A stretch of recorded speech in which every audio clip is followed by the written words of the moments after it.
Olá, caro aluno, você que está aí se preparando para o concurso sabe da importância de uma matéria que é a matéria informática, uma vez que esta matéria é uma matéria que derruba a maioria dos candidatos. E você não vai ser um desses candidatos, pois você vai estar muito bem preparado, você vai saber o que pode cair na sua prova e como resolver as questões. Por isso, nós vamos trabalhar aí a matéria de informática de uma maneira mais tranquila, de uma maneira que você possa conhecer a ferramenta e obter aí informações práticas e também visuais, além de você ter todo um recurso básico, que é o conceito, que é o que vai fazer a sua questão de prova, é como a prova vai cobrar de você.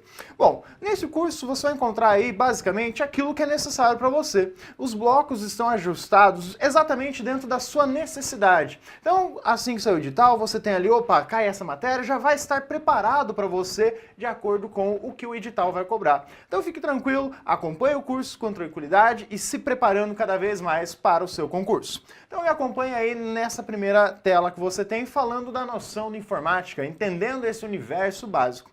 A informática, de modo geral, ela vai ser dividida em dois contextos. Esses dois contextos, eles vão ser colocados como o contexto do software e o contexto do hardware. Tranquilo, mas você vai perceber que a quantidade de questões que cada um desses universos aborda é diferente. Você tem muito, mas muito mais questões dentro do contexto de software do que trabalhando na parte do hardware. Tanto pela questão de quantidade, pela questão de incidência em provas. As questões que falam sobre hardware são mais raras dentro das provas de concurso. Elas aparecem, sim, só que cobrando conceitos básicos. Nesse primeiro momento, nós não vamos entrar no argumento específico, mas separar, diferenciar essa ideia do que é cada um desses recursos. Então, olha ali a ideia do esqueminha básico que você tem. O software e o hardware. Olhando a estrutura básica, você nota que o software ele vai ser dividido em duas estruturas-chave.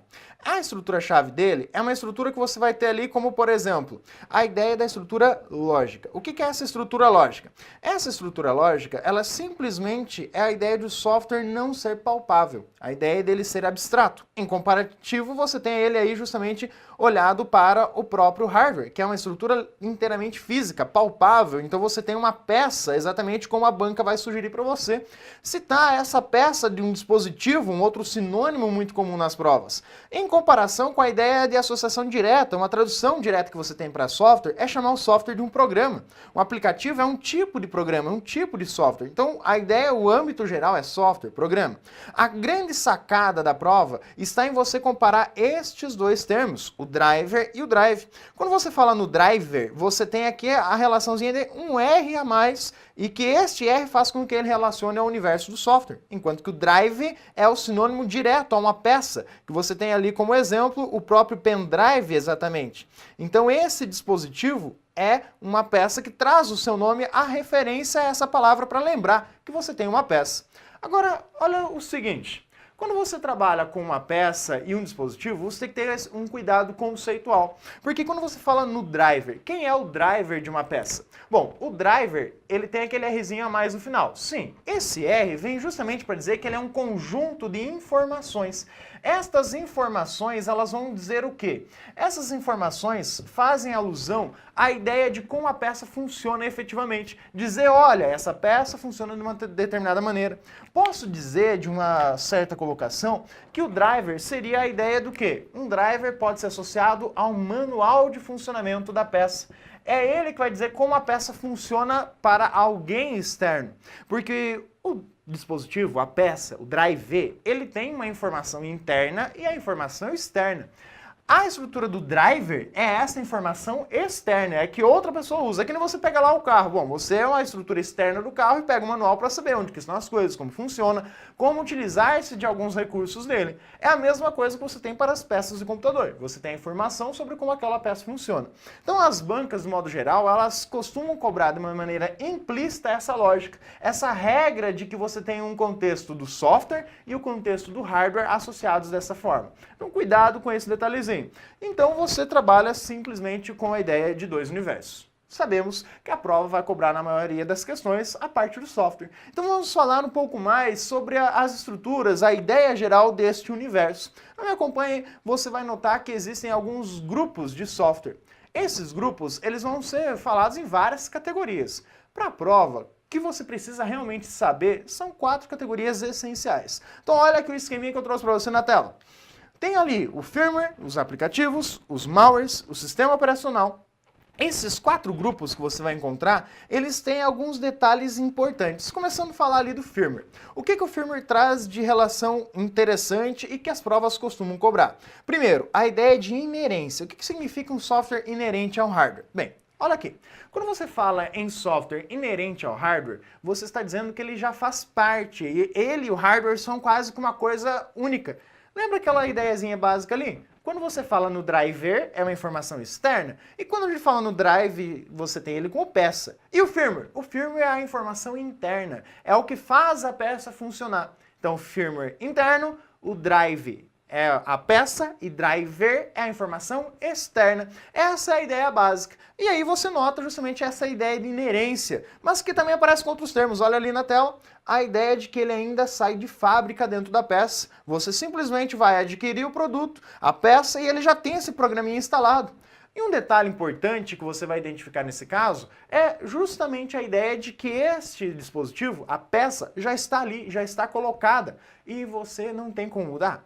Aí um detalhe diferente. Posso mudar? Em alguns casos. Outros casos tem que ser do jeito que veio da fábrica. Eu não tenho a opção de mudança. É aquela versão. Algumas posso atualizar, outras não. Mas olha um detalhe importante ali, ó. A especificidade dele para uma peça. Quando você tem a estrutura básica de um dispositivo, você vai notar que ele foi um sistema desenvolvido para aquela peça específica. Com isso, essa peça ela vai ter um software próprio. Eu consigo pegar esse software da peça e colocar em outra peça? Bom, se for mesma marca, modelo, tranquilo. Agora, se for no modelo um fabricante diferente, vai ter problemas de incompatibilidade, é uma forma de funcionamento interna diferenciada. Então, por isso, você tenha esse cuidado. A ideia é de que é próprio para a peça.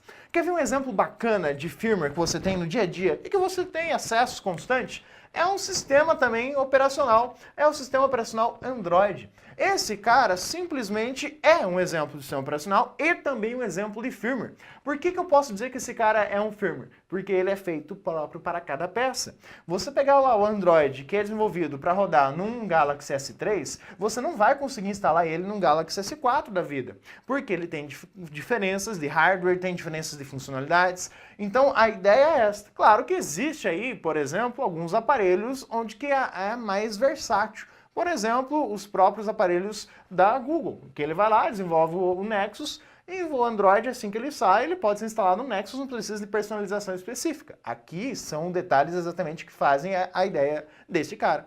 E para tirar dúvidas, se você tem um Android, vai lá dentro do status do seu aparelho e note que vai aparecer lá a versão do firmware, exatamente confirmando essa ideia de que você tem um Android como um sistema operacional e também como uma informação interna específica daquela peça do seu celular, no caso, ou tablet, smartphone. Mas a ideia geral dele como firmware é o que nós precisamos entender. No contexto de prova, há um firmware que nos interessa. Aqui é, por exemplo, para entender a finalidade de uso dele e a essência. Mas nós vamos voltar a falar nesse caso, que as provas vão trazer mais adiante. Agora vamos entender o próximo tipo. Olha ali no material, no slide que você tem. Você tem o conjunto chamado aplicativos. Esses aplicativos são os softwares mais básicos, são aqueles que são para fins específicos. Aquele que o usuário é que vai ter acesso direto. Por isso que eles vão ser ditos como aqueles que estão no nível mais alto de abstração. Ou seja, aquele que o usuário tem um contato direto. Agora, olha um detalhe importantíssimo.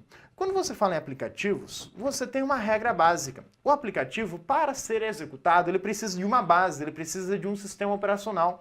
Então eu não consigo usar o aplicativo sem ter o sistema operacional instalado? Não, eu preciso dessa base. Tanto que você tem ali o sistema operacional como plataforma, mas é um apoio sobre o qual eu vou ter o meu aplicativo rodando. Claro, existem aplicativos que podem ser executados sem necessariamente serem instalados, mas a ideia aqui é simplesmente eu ter que ter o sistema operacional para poder usar o aplicativo. Quando fala-se na ideia de sistemas diferentes, mas aí você já está em outro contexto, você já está falando de computação na nuvem. A ideia aqui é a ideia básica, a ideia original, é conceito. A prática ela sempre traz alguns recursos e conceitos adicionais, mas aqui é o conceito original, é isso que a prova vai cobrar de você. E sempre pensando numa visão mais de usuário do que do técnico de informática. Tem esse cuidado. Então, os aplicativos nós vamos também trabalhar com esse conjunto, quem são, quais os principais. Mas tem um outro grupo ali que é bem importante. Dentro dos aplicativos, você tem uma segregação, que a prova normalmente não vai citar para você. É raro isso ser colocado. Coloca lá como aplicativo de uso comercial, aplicativo de uso geral, aplicativo de prateleira. Mas um grupo é importante. Qual? O grupo de aplicativos conhecidos como malwares. E aí você olha lá os malwares sendo representados. O que é esse malware, a sua finalidade? Bem, primeiramente o malware ele é um programa como outro qualquer, ele é um aplicativo. Só que é um aplicativo com uma intenção maliciosa, ele quer causar algum dano ao computador do usuário ou ao próprio usuário. Mas esses danos, eles podem chegar aí a 3 níveis. Físicos, causar aí dano a uma peça, destruir uma peça. Danos lógicos, que é o mais comum, apagar arquivos, formatar sistemas, mudar configurações. E danos morais, quando um malware rouba dados do usuário e distribui isso na internet, ou mesmo coloca o usuário em situações constrangedoras. A ideia também é o cuidado com relação a esse tópico aqui. Você tem dentro dos malwares vários tipos, mas o malware é um grupo e dentro deles o vírus é apenas um. Antigamente o pessoal tinha aquela cultura, tudo que eu peguei no computador é vírus. Não, você tem agora a ideia de que o vírus é um dos malwares, mas nem todo malware é vírus. Você tem outras categorias, outras hierarquias ali que são e devem ser respeitadas porque elas são cobradas na sua prova no modo geral. Então atenção a esta ideia básica, esse alerta aí. O vírus é apenas um dos tipos de malwares. E o malware nada mais é do que um aplicativo. E aí o outro conjunto, talvez o conjunto mais importante, o sistema operacional. Esse sistema operacional, você normalmente acaba usando o sistema operacional Windows, mas aqui o que a gente precisa entender é a finalidade, o uso dele de uma maneira mais genérica. Por exemplo, a ideia de que ele é o principal programa. Eu preciso dele como sistema para poder usar o meu computador. Sem ele, o computador é um peso de papel, não tem finalidade. Então, o sistema operacional é o principal, é a essência. Tanto que a gente olha lá de novo, a ideia dele ser chamado de base ou plataforma, sobre a qual eu vou instalar, usar outros aplicativos. Mas não só isso, o sistema operacional também é uma estrutura para que o usuário, para que nós, pessoas, possamos fazer uso dessa máquina computacional para obter resultados, cálculos e realizar alguma ação. Então, opa, ele também tem esse intuito. Mas aí nós vamos entrar em mais detalhes em outra oportunidade. Agora, alguns exemplos genéricos aí mais comuns à prova. Você tem o sistema operacional Windows, Linux, macOS e Android, como a gente viu, é um exemplo de sistema operacional. Existem outros. Aqui é só para ter a noção, que eu preciso que fique claro na sua cabeça o seguinte, que uma coisa é o sistema operacional, principalmente falando no sistema operacional Windows, outra coisa é o Microsoft Office. O Microsoft Office ele entra na categoria de aplicativos. Então atenção a essa diferença, vamos ainda trabalhar mais, mas já antecipando essa ideia. Avançando, o que nós temos? O principal caso que é interessante para você falar em um dos tipos de firmware. A gente entendeu primeiramente o que era o firmware, a ideia de um software inerente ao hardware, essa estrutura que pertence à peça. Qual é o firmware que nos interessa? É o firmware conhecido como BIOS. Esse BIOS, ele é um tipo de firmware. E aí você tem que entender primeiro a finalidade, o uso desse cara. Bom, quando a gente fala no BIOS, a sigla significa Sistema Básico de Entrada e Saída, Basic Input Output System. Esse sistema, ele é essencial. Se você não tivesse ele no computador, ia ser meio complicado ligar o computador e desligar toda vez. Então, ele é essencial para isso. Então, quer dizer que o meu computador ele tem algum software, mesmo que eu não tenha sistema operacional instalado? Sim, o seu computador ele tem um software básico, porque o firmware é um programa, é um tipo de programa. Então, eu tenho ele ali dentro. Mesmo que eu não tenha HD instalado no meu computador, um HD físico conectado, eu já tenho esse cara. Então, quando eu ligo o computador, esse é o primeiro software que entra em funcionamento. E tem funções básicas de realmente permitir que eu faça uso deste dispositivo. Então, de que maneira que nós vamos entender quem ele é? Bem, olha ali no material que você tem algumas figuras desse cara para entender. Primeiramente, você tem aqui dois modelos, vamos chamar de modelo A e modelo B aí. O modelo A é um modelo onde você nota que dá a impressão de que ele é encaixado, dá para poder encaixar aqui nesses pinos. Então, literalmente, posso trocar essa peça? Posso. Já o modelo B, você nota que ele já é preso, já é soldado à própria placa. Mas que placa? Essas duas pecinhas são peças que você vê ali que são soldadas a uma placa maior, a placa conhecida como placa-mãe. Essa placa-mãe é a principal peça que você tem no computador? Sim, é a principal peça. Ela conecta todo mundo, mas ali justamente a indicação, olha, tem aqui o BIOS conectável e também tem a ideia de que eu posso ter ele soldado. Qual que é a diferença? Bem, agora você observa uma questão importantíssima. O firmware, ele é específico para a peça. Você pode atualizar em alguns casos, sim, tem alguns modelos que vai depender do tipo de memória, também vamos trabalhar. A ideia básica de que você tem um software que eu vou atualizar. Só que esse software ele é tão delicado, essa peça também como um todo, que se você durante a atualização tiver problemas, a atualização faz com que você perca aquela peça, ela se torne inútil.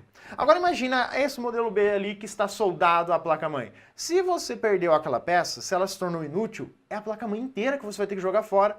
Já no modelo A, opa, eu consigo trocar. Só que, apesar dele ser encaixável, ser ali um lugarzinho onde você coloca a peça, quero ver você achar a peça para substituição. Ela não é feita que nem um farol de carro que você troca a todo momento, quebrou, vai lá, compra outro.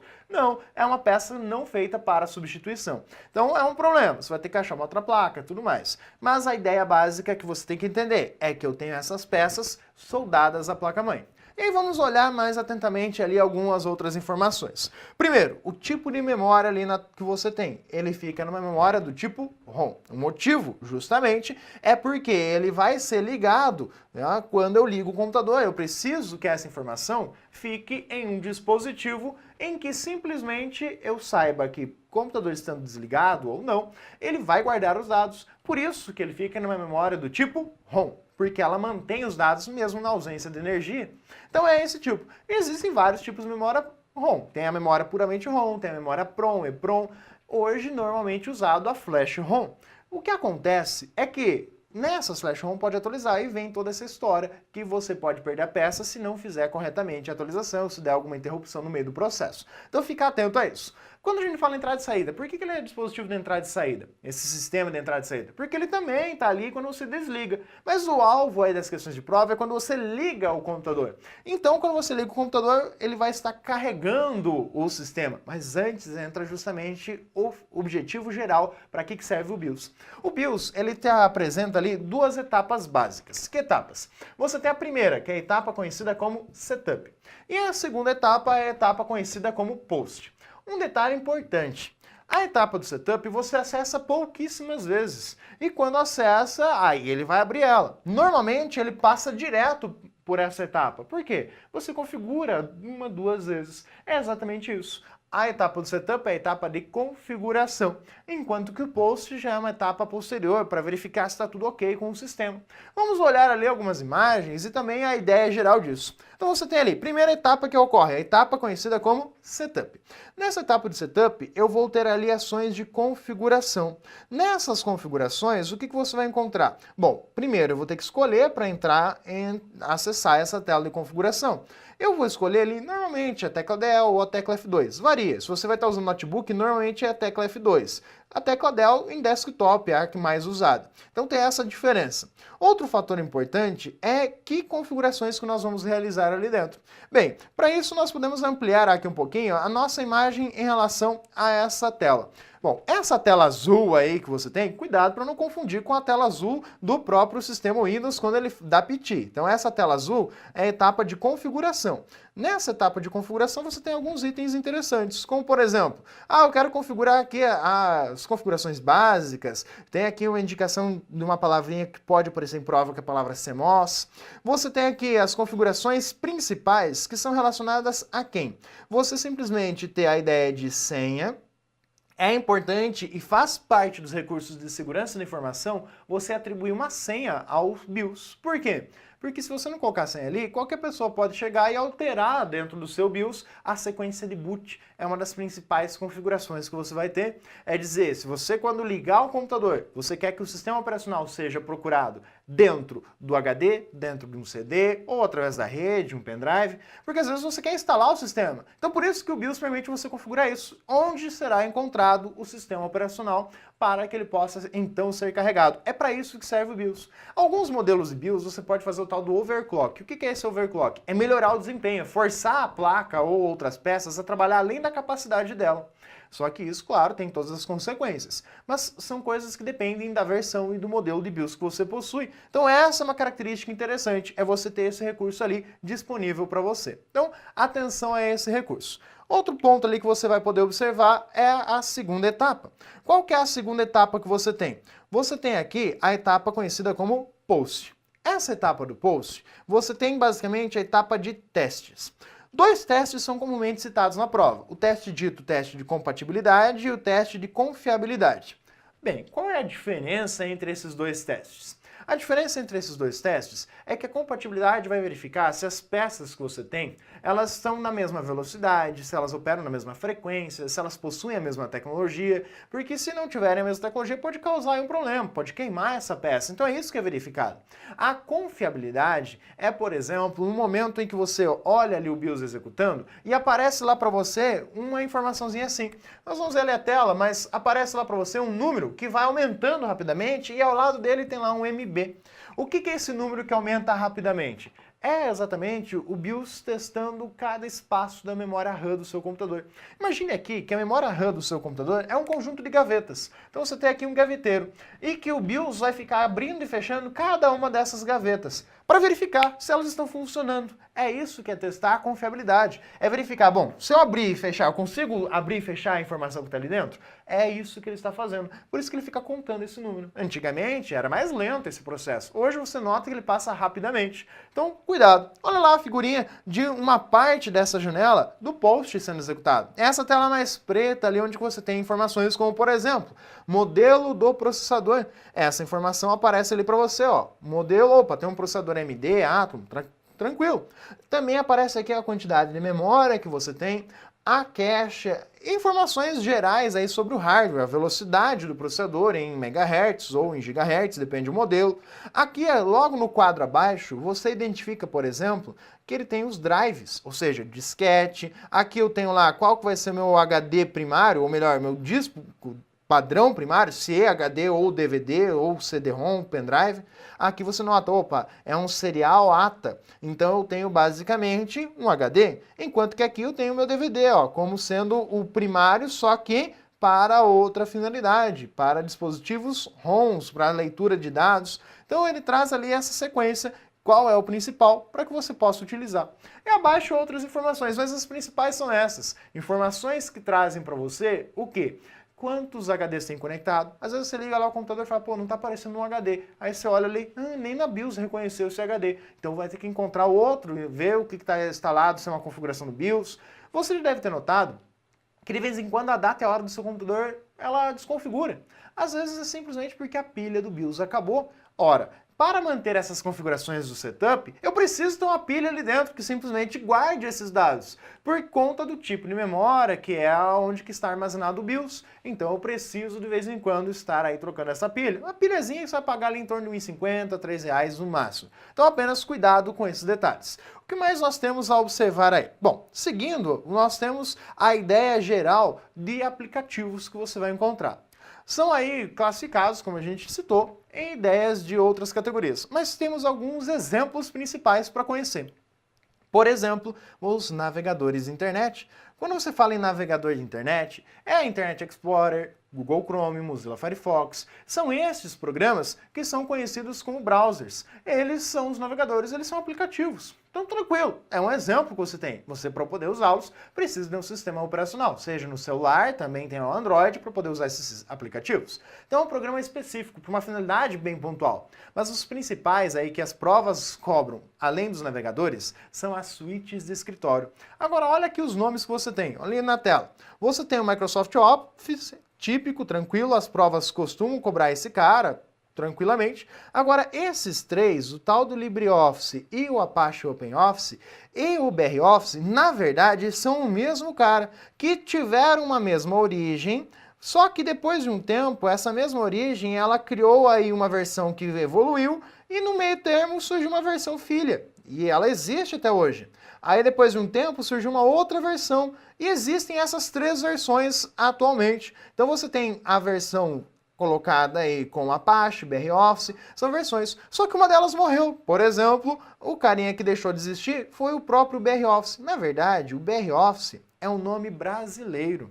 Então, olha só que sacanagem. Aqui é uma questão política, de questão de nomenclatura de software, que no Brasil não dava para usar o nome OpenOffice, que era o original. Então, no Brasil, eles criaram o nome BROffice. Só que por conta aí de mudanças da empresa, simplesmente parou de trabalhar com BR Office, mas nos editais ainda cita-se BR Office. Só que olha que coisa engraçada, você às vezes vai encontrar no edital escrito BR Office, mas na prova ele vai estar escrito LibreOffice, por conta justamente que é a versão colocada como equiparativo. Então fique atento a essas nomenclaturas. De um modo geral, considera tudo como a mesma coisa. Se você baixou o LibreOffice, que é o mais sugerido aí para você baixar e estudar a partir dele, tranquilo. Agora os outros é simplesmente saber que são suítes de escritório também equivalentes ao Microsoft Office, claro, com mais e menos recursos diferenciados. Os malwares, aplicativos aí também importantes, e os clientes de e-mail são outros aplicativos que você vai encontrar na sua prova, e aí a gente vai trabalhar mais com eles em outra oportunidade. Agora, olha esse esqueminha que você tem aí na tela. Aqui, simplesmente, são colocadas as equiparações entre as suítes Microsoft Office, ou simplesmente MS Office, e a suíte conhecida como LibreOffice, ou BR Office, todas ali a gente sabe que dá no mesmo. Então, a ideia é do Libre aí. Você tem os editores de texto, Word no Microsoft Office e Writer no LibreOffice. Você tem editores de planilha, Excel e Calc. Você tem editores de apresentação de slides, ou simplesmente editores de slides, o PowerPoint e o Impress. Esses aqui são sacanas. Você tem aqui o Equation e o tal do Math. O que eles são? O Equation e o Math, eles são editores de fórmula. Olha só que coisa interessante. Quando a gente fala que eles são editores de fórmula, eles não vão calcular coisa alguma. Eles servem para escrever. Eu quero escrever lá o somatório de i começando em 0 e i terminando em 5 e eu quero i fatorial. Então é isso que você vai ter. É escrever isso. Ele não vai calcular, é só para montar a fórmula aí de uma maneira mais simples, prática. É isso que ele vai trazer. Math e o Equation têm a mesma finalidade. Normalmente você encontra esses caras de uma maneira indireta. Como? Você vai lá dentro do Word, tem a opção Fórmula, lá na aba Inserir, você vai estar trabalhando com o Equation. Você tem lá a opção no Word, no caso, Equação. E no BR Office Impress, lá no menu Inserir, você tem um nome, a opção Fórmula, que vai trazer o Math para você. Então essa é a ideia. Olha ali outro também que dá problema, o Publisher e o Draw. Esses programas são editores de desenho. Agora cuidado, consigo criar sites com esses editores? Consigo. E quando eu falo que eles são editores de desenho, são editores para faixas, cartazes, flyers, então esse tipo de conteúdo multimídia também. E o outro ali, olha lá, o Axis e o Base. Esses aqui são gerenciadores de banco de dados. O que é um banco de dados? Normalmente nas provas não vou entrar no aspecto, simplesmente saber que eles são equivalentes, Microsoft e BR Office. E ali, claro, observar os devidos formatos, principalmente do BR Office, que eu sei que é aquele que fica mais vago no dia a dia, que você usa pouco. O Microsoft é tranquilo, é mais comum, agora fique atento aos formatos específicos do BR Office também. Então dá uma olhadinha ali na tela, só para lembrar, o T de texto, do Open Document Text do BR Office Writer, o S vem de Spreadsheet, ou seja, de planilha em inglês, é o mesmo S que você tem aqui ó, no Excel, e você tem o ODP de apresentação. Então é por isso que você tem esse Pzinho ali. Então cuidado com esses três principalmente. Seguindo, nós temos aí alguns exercícios para praticar a coisa toda. Primeira questão. São programas com funções idênticas, tanto no Microsoft Office quanto no BR Office. Word, Impress, Excel e Writer. PowerPoint, Draw, Access, Base, Publisher e Math. Bom, o Word é editor de texto, Impress é editor de apresentação, o Excel é editor de planilhas, enquanto que o Writer é de texto, PowerPoint é de apresentação, mas o Draw é de desenho. O Access e Base, ambos são editores de banco de dados. Correta alternativa D, portanto. E aí você tem o Publisher e o Math também. Publisher é editor de desenho, de modo geral, faixas, cartazes, e o Math editor de fórmulas. Mais uma questãozinha aí. Assinale a incorreta. O Calc possibilita edição de fórmulas? Calc é um editor de planilha, então sim, é para trabalhar com fórmulas. Agora, quando eu trabalho ali com a alternativa B, arquivos com extensão ODS. ODS são do Calc e são equivalentes ao XLS ou XLSX, que são usados lá dentro do Excel 2013, 2010, 2007. Tem esse xzinho a mais no final. O Base viabiliza a edição de banco de dados? Bom, o Base vem de base de dados, então eu consigo relacionar fácil isso daí, correto? Arquivo de texto de extensão ODT. ODT é padrão do Writer. Tem o Writer tanto no BR Office quanto no OpenOffice. Beleza. Agora o Windows. O Windows é outra coisa. Quando eu falo em Windows, eu estou falando em sistema operacional. É uma coisa diferente do que eu estar falando em BR Office. BR Office é um aplicativo. Foram elaborados em ambiente Linux. O que tem a ver o sistema operacional com a estrutura do aplicativo? Sim, tem algumas restrições? Tem, mas eu tenho versões do BROffice, tanto para Microsoft quanto BROffice, para o Linux. Então não tem diferença. O programa consegue abrir o formato dele, não é o sistema operacional que vai dizer se sim ou não. Então a incorreta é a alternativa D também. E a última, você tem ali, o Writer é do BROffice? Sim. Ele tem um botão nativo aí que permite gerar arquivos no formato PDF? Tem. É uma das diferenças do BROffice. O BROffice tem a opção exportar como PDF. O Office 2013 agora também tem esse botãozinho, exportar como PDF, gerar arquivo PDF, além do caminho original, salvar como PDF. Fique atento a esses detalhes, pois é isso, a noção básica para você ter a ideia de como começar a estudar informática. Perceba a matéria tranquila, são conceitos e boa parte decorada. Até a próxima, onde falaremos mais sobre este assunto.